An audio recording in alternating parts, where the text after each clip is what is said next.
Universe நேயர்களுக்கு எனது அன்பான வணக்கத்தை தெரிவித்துக் கொள்கிறேன் தோழர்களே. இப்போ திமுகவுல இருந்து பேசுறாங்க, எச்சி இலையை பத்தி பேசிட்டு இருக்கிறாங்க.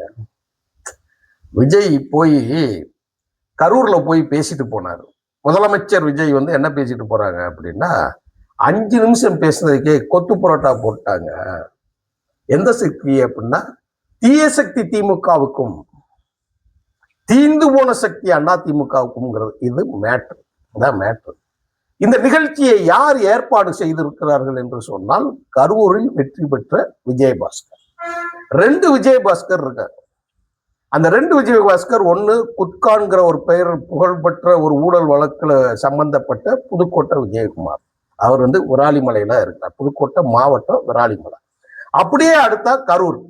கரூர் என்ன பிரச்சனைங்கிறது எல்லாருக்குமே நமக்கு தெரியும். அந்த கரூர் தான் செந்தில் பாலாஜியோட ஊர். இந்த செந்தில் பாலாஜியை ஏன் இத்தனை பேரும் எல்லாம் சேர்ந்து காப்பாத்துறாங்க? அண்ணா திமுகல இருக்கும்போது அப்படித்தான். அப்புறம் திமுகல அவனை ஒழிக்காம விட மாட்டேன் அப்படின்னு சொல்லி ஆட்சிக்கு வந்தா யாரு கேடிஆரையும் செந்தில் பாலாஜி விடவே மாட்டோம் அப்படின்னு சொல்லி பேசிக்கிட்டு இருந்த மு.க. ஸ்டாலின் திமுகவுக்கு போன பிறகு செந்தில் பாலாஜியோட புழல் பிடிச்சிக்கு பின்னாடியே போவான். அதான் நடந்தது. இன்னைக்கு செந்தில் பாலாஜியை காப்பாத்துறதுக்கு அன்னைக்கு இருக்கக்கூடிய எடப்பாடியோட இன்னைக்கு இவனுங்க துடிக்கிறாங்க. இப்போ என்ன நடக்குது, அங்க என்ன பிரச்சனை அப்படின்னு. அவருக்கு தேர்தலில் கரூர் தொகுதியில நிக்காம கோயம்புத்தூர்ல போய் நிக்கிறாங்க. கோவை தெற்குக்கு போயிட்டாப்ல. இப்ப என்ன பிரச்சனைங்கிறத பார்ப்போம். திமுகவை இதை ஒரு விஷயம் பேசுறாரு. கரூர்ல போய் அரசு வேலையை கொடுத்துட்டு அவர் பேசும்போது ஒரு விஷயம் சொல்றாரு. அதுக்கு பதில் எச்சி இலையை பத்தி பேசுறாங்க. எச்சக்கலைகள். இந்த ஒரு நிமிஷம் கேட்கிறேன், கேளுங்க. குளத்தூர்ல கொத்து பரோட்டாவை ஆக்கி விட்டாங்க இந்த கீழ்த்தரமாக பேசினார். இன்றைக்கு எடப்பாடி தெளிவாக பதில் சொல்லியிருக்கிறார். விஜயபாஸ்கர் இருந்து போய் சேர்ந்திருக்கிறார் என்றால் அவர் சொல்றாரு, அவருடைய அதிமுக காரங்க சொல்றாரு, நாங்க சாப்பிட்டு போட்ட எச்ச இலையை தான் சேர்த்து போட்டது 2 விஜயபாஸ்கர். கரூர் விஜயபாஸ்கர் பேசுறது யாருன்னா பாரதி, அரசு பாரதி. என்ன சொல்றாருன்னா, நாங்க தூக்கி போட்ட எச்சி இலை அந்த 2 பேரும். இந்த எச்சி இலைங்கிறது யாருன்னா 2 விஜயபாஸ்கர். ராலிமலை சொல்லிட்டேன்னா இந்த 2 பேரும் அதிமுகவில் இரட்டை இலையில வெற்றி பெற்றவர்கள். இப்ப எங்க இருக்காங்கன்னா, தன்னுடைய பதவியை ராஜினாமா செய்து விட்டு விஜய் கட்சி தமிழக வெற்றி கழகத்துல கொண்டு போய் சேர்ந்துட்டாங்க.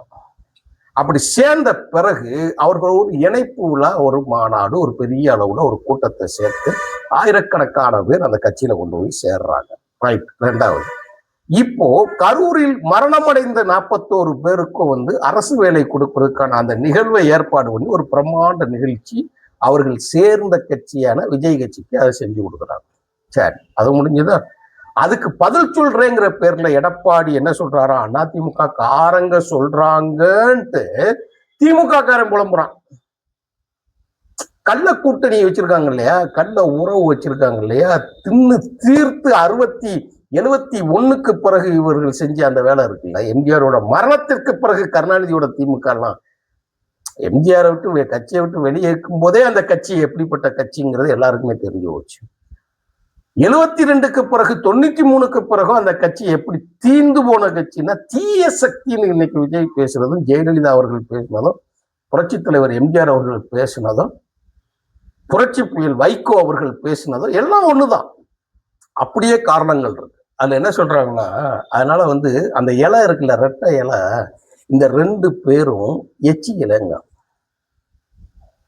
தூக்கி போட்ட எச்சில் நாங்க சொல்லல, அதிமுக காரங்க சொல்றாங்க. அதை எதுக்கு நாங்க போடுறோம்? நாங்க அதுல கொத்து புரோட்டா போட்டாங்கன்னு. இப்ப பாருங்க, திமுகங்கிறது கொத்து புரோட்டா கொத்தி தூக்கி எரிஞ்சாச்சு. அது எத்தனை மாவட்டத்துல ஒண்ணும் இல்லாம போச்சு, எத்தனை பேருக்கு, ஃபுல் டீட்டெயில் நான் பேசுறேன். எந்த செகண்ட்ல பேசினாலும் வாங்க, நான் பேசுறதுக்கு ஆதாரத்தோட கையில ரெடியா இருக்கும். தொகுதி வாரியாக பேசுவோம், எல்லாம் தூக்கி அதை வச்சிருவோம். ரைட்டு.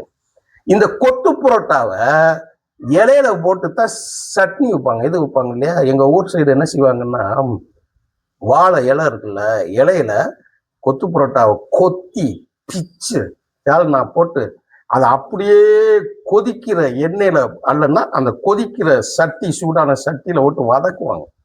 அப்படித்தான் இன்றைக்கு விஜய் இரட்டை இலையையும் உதயசூரியன் சின்னம் இருக்கக்கூடிய திமுகவையும் கொத்து புரோட்டா போட்டு தீயில போட்டு வதக்கி தூக்கி கசக்கி எரிஞ்சிட்டாங்க.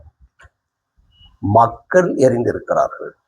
இந்த எச்சியலன்னு பேச. அதனாலதான் நீங்க ஒரு கட்சி தோத்துட்டா அந்த கட்சியை அவங்க போய் சேர்ந்துட்டா அந்த கட்சிக்கு உழைத்தவை எச்சியலன்னா நீ யாரியா?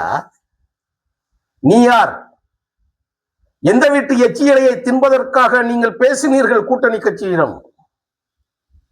எந்த வீட்டு எச்சியலையை தின்பதற்காக யாரை முதலமைச்சராக்குவதற்கு நீ பேசினாய்?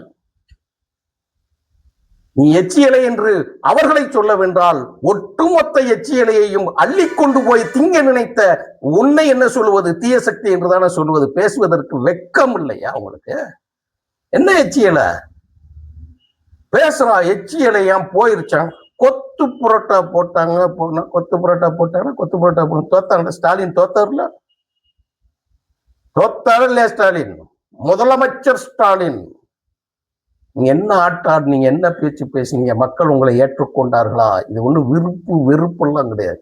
ரிசல்ட் ஏத்துக்கிட்டாங்களா? அவங்கள பேசுறாங்க. எச்சியலை தூக்கி போட்டோன்னு. எச்சியலை வரலாறு தெரியுமா? இப்படித்தான் எம்ஜிஆர் அவர்களையும் பேசினார்கள். யார் பேசினார் தெரியுமா? தீய சக்தி கருணாநிதி பேசினார். எங்க வச்சு பேசினார் தெரியுமா? சட்டமன்றத்தில் வைத்து பேசினார். சட்டமன்றத்தில் ஒரு கூட்டம் நடக்கு, விவாதங்கள் நடந்து கொண்டே இருக்கிறது. அப்போ எம்ஜிஆர், புரட்சி தலைவர் எம்ஜிஆர் அவர்கள் முதலமைச்சராக வந்துட்டார். இவன் இந்த சைடு கருணாநிதியை உட்கார்ந்து தாங்க முடியல, எரிச்சல், எரிதடி மாலா அப்படின்னு சொல்லிட்டு கதறிக்கிட்டு உட்காந்துருக்கிறார்.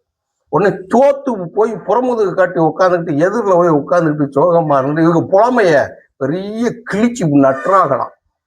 நாங்க தமிழ் படிச்சோம், தமிழை நாங்க தான், தமிழ் தாய்க்கு நாங்க தான் டெய்லி முந்தான கட்டி விடுவோங்கிற மாதிரி இவனுங்க. இவன் பாவடை நாடாவை அவிழ்த்து பார்த்தான்னு சொன்னிய அந்த கேடுகட்ட வார்த்தைக்கு சொந்தக்காரன் இந்த கருணாநிதி. கேட்ட விளக்கம் சொல்லுவாங்களாம். விளக்கம், அந்த விளக்கம் எல்லாரும் தெரியாதா? ஃபைல்ல பாவடை நாடா இருக்கோ, நாடா மாதிரி இருக்கு இல்லையா, அந்த நாடா தான் முந்தி கெட்டி போட்டிருப்பாங்க. அப்படி கெட்டுவாங்க ஃபைல் முடிச்சு. இவங்க ஒண்ணு பெரிய ஞானம், நீ பெரிய ஐன்ஸ்டீனு, நியூட்டனு. டேய், பொம்பளைங்க கிட்ட பாவடைய பத்தி பேசுற விளக்கம் சொன்ன வெங்காயம் நீ. தமிழ் புலமைக்கு பேராக்காது. அப்படிப்பட்ட பெரிய கருணாநிதி சொல்றாராம் எம்ஜிஆரை பார்த்து, நாங்கள் தின்று போட்ட எச்சி இலை அது. ரெட்டலையில ஜெயிச்சுட்டாரு, திண்டுக்கல்ல ஜெயிச்சுட்டாரு. இப்ப அந்த எச்சி இலையத்தான் இன்னைக்கு ஆர்எஸ் பாரதி சொல்றான். இன்னும் கொஞ்ச நாள்ல ஆர்எஸ்எஸ் பாரதியாக மாறப்போகிறார்கள் அப்படிங்கறத சொல்றான். அது மாதிரி அதே வார்த்தை எம்ஜிஆரை நீங்கள் திட்டுவதற்கு பயன்படுத்திய அதே வார்த்தையை இன்று நீங்கள் பயன்படுத்துகிறீர்கள். நாங்கள் தின்று போட்ட எச்சி இலை அப்படின்னு ரெட்டலையை சொன்னீங்களா, அந்த எச்சி இலை தான் மாயத்தேவர் திண்டுக்கல்ல ஜெயிச்சு உங்களை தூக்கி அடிச்சு விரட்டி விட்டாங்க. கோவை மேற்கு தொகுதியில் இடைத்தேர்தலில் அடிச்சு தூக்கி அந்த எச்சி இலை தான் உங்களை விரட்டி அடிச்சது. 1977க்கு முன்னால் நடந்த தேர்தலில் பாண்டிச்சேரியில் அண்ணா திராவிட முன்னேற்ற கழகம் புரட்சி தலைவர் எம்ஜிஆர் ஆட்சியை பிடிச்சார். தமிழ்நாட்டுக்கு ஆட்சியை பிடிப்பதற்கு முன்பே 1977 தேர்தலில் அந்த எச்சியலை தான் உங்களை அடித்து விரட்டி கூப்புல ஏற்றி உட்கார வச்சது. சுட்டு அப்படியே கறி கொத்து புரோட்டா போட்டு விரட்டி விட்டாரு அன்னைக்கு எம்ஜிஆர். அப்படிப்பட்ட எம்ஜிஆரை எச்சியலை என்று சொன்ன போது எம்ஜிஆர் சும்மா இவங்க எல்லாம் பேசிக்கிட்டு இருக்காங்க, பேசுறதுக்கு ஆள் இல்லை. நாங்களும் திராவிட இயக்கத்துக்காரங்க தான், நாங்களும் இருக்கத்தான் செய்யறோம். ஏன்னா இவனுங்க என்னன்னா, அவர் தான் சொத்துக்களை எல்லாம் அடுத்தவங்களுக்கு கொடுத்துட்டு தனக்கென்று எதுவும் வைத்துக் கொள்ளாமல், தனக்கென்று ஒரு அரசியல் வாரிசு எதுவும் இல்லாமல், எல்லாம் எங்கிருந்து எடுத்தோமோ அங்கேயே கொடுத்தோம்னு சொல்லி மறைந்து அவர்கள்லாம் போயிட்டாங்க. இந்த கபோதிகளை போல கிடையாது. எல்லாம் தனக்கு, தன் பெண்டு, தன் பிள்ளை, தன் வாரிசு அப்படின்னு சொல்லி கட்சியே கபலீகரம் செய்திருக்கக்கூடிய தீய சக்தி கருணாநிதி. அந்த கட்சி திமுக. எம்ஜிஆர் சொன்னார் விளக்கம், நீங்கள் தின்று போட்ட எச்சி இலையை கணக்கு பார்ப்பதற்குத்தான் இந்த ராமச்சந்திரன் வந்திருக்கிறேன்னு சொன்னார். அப்படி கிழிச்சு அப்படி மூங்கில் இருங்க. நீங்க தின்னு ஓட்ட எச்சி இலை எத்தனைன்னு கணக்கு பார்க்கறதுக்கு தான், நீங்க தின்று கொளுத்தது எப்படிங்கிறது கணக்கு பார்க்கறதுக்கு தான் இந்த ராமச்சந்திரன் வந்திருக்கிறார். நீங்க எத்தனை இலையில் எவருக்கு கொடுக்காமல் தானாக நீங்கள் எவ்வளவு தின்றீர்கள் என்று கணக்கு பார்க்கத்தான் இந்த ராமச்சந்திரன் வந்திருக்கிறாப்ல. அதனால் நான் எச்சியில கணக்கெடுத்து நான் அப்புறம் பார்த்துக் கொள்கிறேன் எம்ஜிஆர் அன்று சொன்னார். எப்படி இருக்கு? சும்மா இன்னைக்கு வரைக்கும் கதறுவானுங்க. அதே மாதிரிதான் இன்னைக்கு RS பாரதி சொல்றான் எச்சி இலைங்கிறோம் அப்படின்னு அதிமுக காரர்கள் அவர்கள் சொன்னார்னு சொல்லி பேசுறான். அதே எச்சி இலையை கணக்கெடுத்த காரணத்திற்காகத்தான் பக்தவச்சலம் ஆட்சி காணாமல் போனது காங்கிரஸ் வரலாறு 67. நீங்க ஒரு வீட்டுல சடங்கு நிகழ்ச்சியெல்லாம் நடத்துறீங்கன்னா, நான் பழைய காணொலிகள் இதெல்லாம் தனித்தனியா நான் பேசியிருக்கிறேன். எங்க வீட்டுல கல்யாணம் இருக்கு, எங்க வீட்டுல சடங்கு இருக்குன்னா நீங்க போய் கொடுக்கணும். பத்திரிகையை கொடுத்தா எத்தனை பேருக்கு சாப்பாடு முடியும்?